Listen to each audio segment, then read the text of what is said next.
आज भी सोने की चिड़िया होता भारत अगर नहीं होते ये 5 गद्दार। सोने की चिड़िया भारत, ये हम सभी ने सुना है और इतिहास के पन्नों में भी पढ़ा है कि भारत को सोने की चिड़िया कहा जाता था। दोस्तों, अगर भारत में ये 5 गद्दार मौजूद नहीं होते तो आज भी भारत सोने की चिड़िया होता। आज हम बात करेंगे भारत देश के इतिहास के 5 सबसे बड़े गद्दारों के बारे में। तो दोस्तों, वीडियो को अंत तक जरूर देखिए और आप मेरे चैनल पर नए हैं तो चैनल को सब्सक्राइब जरूर करें। हमारे देश को यानी भारत को सोने की चिड़िया के नाम से जाना जाता था। हमारे देश को यूं ही सोने की चिड़िया नहीं कहते थे। हमारी उत्पत्ति से लेकर अंग्रेजों के समय तक हम वाकई ही सोने की चिड़िया से कम नहीं थे। हमारे देश में इतनी उत्पत्ति थी, हमारे देश में इतना सोना था कि अंग्रेजों की आंखें खुली रह गई। सिंधु घाटी सभ्यता से ही हमारी उत्पत्ति मानी जाती है। भारत अपने जन्म से ही कृषि प्रधान देश रहा है।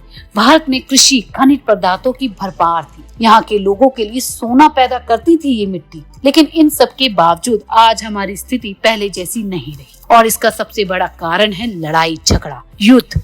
भारत पर कई बार आक्रमण हुए। उन आक्रमण को करने वालों ने हमें खूब लूट कर भारत का सब कुछ ले गए। दोस्तों, इस वीडियो में उन गद्दारों के बारे में बात करेंगे जिनके सहयोग से ही भारत आज सोने की चिड़िया नहीं कहलाया जाता। इस लिस्ट में सबसे पहला आता है कन्नौज के राजा जयचंद। जयचंद ने दिल्ली की सत्ता पाने के लालच में मोहम्मद गोरी से हाथ मिलाया था।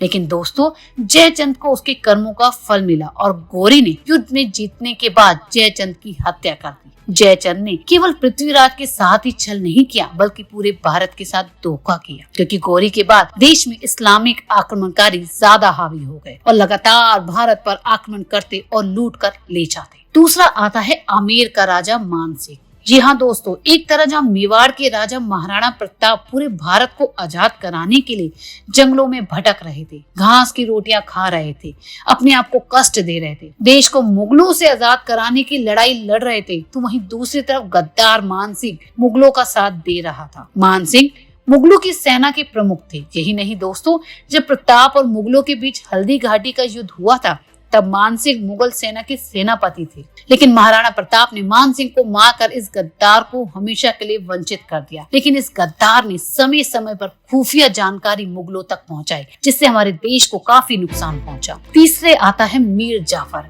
मीर जाफर ना होता तो शायद ही हम अंग्रेजों के गुलाम बन पाते। 1757 के प्लासी युद्ध में सिराजुद्दौला को हराने के लिए मीर जाफर ने अंग्रेजों की मदद ली थी। इस गद्दार ने अंग्रेजों को सारी खुफिया जानकारी दी, जिसके बाद अंग्रेजों ने भारत पर आक्रमण किया और बहुत कुछ अपने साथ ले गए। चौथा इस लिस्ट में आता है मीर कासिम। अंग्रेजों ने सिराजुद्दौला को हटाने के लिए मीर जाफर का इस्तेमाल किया और मीर जाफर को हटाने के लिए मीर कासिम का। जी हाँ, एक गद्दार को हटाने के लिए दूसरे गद्दारों का अंग्रेजों ने साथ लिया। कासिम को गद्दी मिली, लेकिन उसे एहसास हो गया कि उसने बहुत बड़ी गलती की, लेकिन तब तक वो अपना सब कुछ गवा चुका था। पांचवा इस लिस्ट में आता है मीर सादिक। जब कोई अपना ही दुश्मन से मिल जाए तो हार निश्चित ही होती है। भारत के महान योद्धा टीपू सुल्तान के साथ भी यही हुआ था। उनका अपना खास मंत्री मीर सादिक ही अंग्रेजों से जा मिला और सारी राज्य की खुफिया खबरें अंग्रेजों तक पहुंचा दी। नतीजा ये हुआ कि 1779 के युद्ध में अंग्रेजों ने उसे हरा दिया और उसके राज्य पर अपना कब्जा कर लिया। इसके अलावा एक गद्दार और था दोस्तों, जिसकी वजह से भगत सिंह को फांसी हुई थी। असेंबली बम कांड में देशभक्त भगत सिंह के खिलाफ गवाही दी थी। इसी गवाही की वजह से देश के 3 वीर सपूत भगत सिंह, राजगुरु और सुखदेव को फांसी की सजा दी थी। सरकारी गवाह होने के कारण फणींद्र नाथ घोष ने भगत सिंह के शव की शिनाख्त की थी। ये वो गद्दार थे जिनकी वजह से भारत ने अपना बहुत कुछ गवा लिया। दोस्तों, आपको हमारी वीडियो कैसी लगी हमें कमेंट करके जरूर बताएं। इसके साथ हमारे चैनल को सब्सक्राइब जरूर करें।